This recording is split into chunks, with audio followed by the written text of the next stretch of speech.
એક રાષ્ટ્ર એક ચૂંટણીના બિલના સમર્થનમાં બારડોલીના તાલુકા પંચાયત અને નગરપાલિકામાં બહુમતી સાથે ઠરાવ પસાર કરાયો.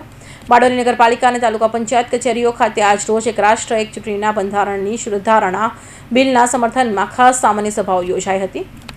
બારડોલી નગરપાલિકા અને તાલુકા પંચાયત કચેરીઓ ખાતે આજ રોજ એક રાષ્ટ્ર એક ચૂંટણીના બંધારણ સુધારણ બિલના સમર્થનમાં ખાસ સામાન્ય સભાઓ યોજાઈ હતી.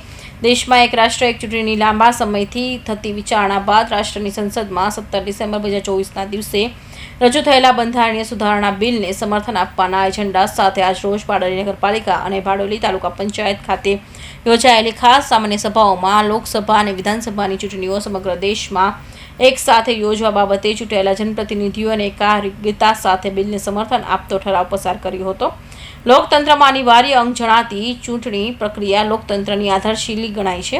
નિરંતર ચૂંટણીનો વાતાવરણમાં દેશ હંમેશા ચૂંટણીના મોડમાં રહેતા દેશની પ્રશંસનીય અને નીતિ વિષયક નિર્ણયોમાં અસર પડતા દેશની તિજોરી પર પણ બોજ જણાતો હતો. ચૂંટણીના ખર્ચમાં ઘટાડો કરવાના આશય સાથે લોકસભા અને વિધાનસભાની ચૂંટણીમાં એક સાથે કરવાના બિલને સમર્થન અપાયું હતું. આ પૂર્વ મહુવા તાલુકા પંચાયત દ્વારા પણ ઠરાવ કરી બિલને સમર્થન આપવામાં આવ્યું હતું.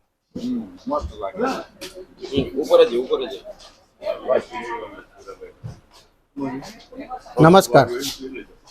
બારડોલી નગરપાલિકા પ્રમુખ ધર્મેશભાઈ પટેલ આજ રોજ બારડોલી નગરપાલિકા ખાતે ખાસ સામાન્ય સભાની અંદર વન નેશન વન ઇલેક્શન એક રાષ્ટ્ર એક ચૂંટણી અંતર્ગત ભારત દેશની લોકસભા અને ભારત દેશના તમામ રાજ્યોની વિધાનસભાઓના સામાન્ય ચૂંટણી એક સાથે કરવામાં આવે તે માટે ગત તારીખ 17/12/2024ના રોજ ભારતની સંસદમાં રજૂ થયેલ બંધારણીય સુધારણા બિલ 129 સંશોધન વિધેયક 2024ને સમર્થન આજ રોજ બારડોલી નગરપાલિકા ખાતે તમામ નગરસેવકોએ સમર્થન આપી અમને સંપૂર્ણ સમર્થન આપ્યું છે.